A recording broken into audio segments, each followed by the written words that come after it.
Hola a todos, mi nombre es Isaías Portillo. Continuando con nuestro curso de queries con Transact SQL, hoy hablaremos de funciones para hacer conversiones de tipo de datos. En SQL podemos trabajar con cast, convert y parse. Hay que tomar en cuenta que cada una de estas funciones tienen diferentes características entre sí, pero hay que tomar en cuenta de que si nosotros queremos hacer un código que sea funcional en diferentes gestores de base de datos, tendríamos que utilizar cast. De esta forma, nosotros podemos reutilizar el código si lo hacemos estándar, ya que cast es un estándar que se implementa en muchos gestores de base de datos. Lo primero que hay que tomar en cuenta es que en qué momento debo hacer una conversión. Y como tal, SQL Server, al igual que algunos lenguajes de programación, hace conversiones implícitas. Hay una lista que está definida y que la podemos ver en esta página, donde nosotros podemos trabajar con conversiones implícitas, es decir, que no necesitamos hacer el cast o el convert o el parse en nuestro código. Donde nosotros tenemos que la conversión no falla, nosotros tendríamos que hacer una conversión o formatear el dato para que se pueda transformar. Lo primero que tenemos que tomar en cuenta es que tenemos tres sintaxis diferentes, es decir, tres funciones diferentes donde nosotros podemos utilizar para hacer conversiones de datos. Estas tres funciones, en el caso de cast simplemente hacemos una conversión con tipo de datos, mientras que convert podemos utilizar un estilo del tipo de datos que estamos convirtiendo. Y en el caso de parse, lo diferente es que puede utilizar el idioma, es decir, la cultura, que esa la definimos a nivel de gestor de base de datos. Esta cultura como tal está definido con determinados códigos que podemos utilizar al momento de hacer las conversiones, la cual la podemos validar en esta página. Aquí pongo algunos ejemplos de los códigos que podríamos utilizar en la función de parse.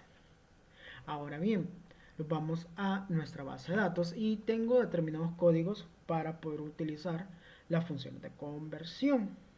Lo primero que quiero que tomen en cuenta es que estas funciones de conversión no manejan errores. Es decir, que si no logra hacer la conversión automáticamente falla.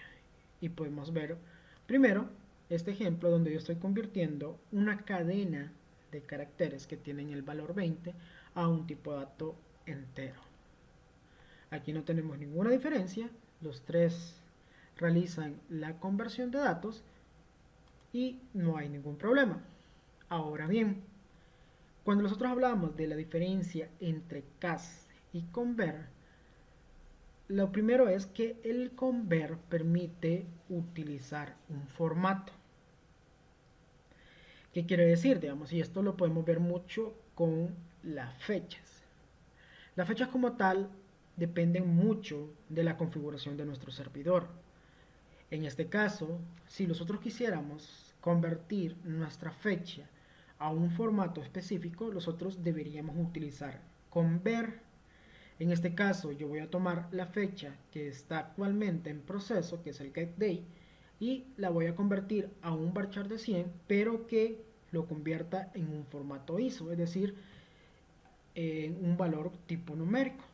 Mientras que el otro, como yo no puedo especificar cómo quiero que se vea esa conversión, él va a utilizar la configuración del idioma de nuestro SQL Server o de nuestro servidor. Si lo ejecutamos, vamos a observar las diferencias. En este caso tenemos una conversión ISO, que es un formato como entero, y tenemos la conversión de la fecha, que está utilizando la configuración del lenguaje, que en este caso está poniendo marzo 26 del 2020 y son las 9:20. Ahora bien, ¿cuál es la diferencia entre parse con convert y cast? Observamos que en el caso anterior nosotros transformamos un tipo de dato y le dimos el formato. Mientras que en parse nosotros podemos utilizar la configuración del idioma. ¿Qué significa esto? Digamos, esta fecha como tal cumple con la configuración de un idioma en específico. Ahora bien, digamos, si yo utilizo esta fecha como tal en convert y en cast, al no tener un formato estándar que ellos pueden interpretar, porque no saben cuál es el idioma, automáticamente va a fallar. En Parse no sucede eso. Si yo ejecuto el comando, es decir, esta fecha en este formato que utiliza el formato gringo, entonces la va a poder convertir. En el caso de convert y cas, eso no sucede, porque él no entiende el dato que tiene y no lo puede convertir. Al igualmente pasa con cas. De esta forma hemos visto cómo funcionan estas funciones y algunas de sus diferencias al momento de realizar conversiones. Nuevamente, si te gustó el video, te invito a que te suscribas al canal, regálalos un like y nuevamente únete a nuestra comunidad de Facebook. Gracias.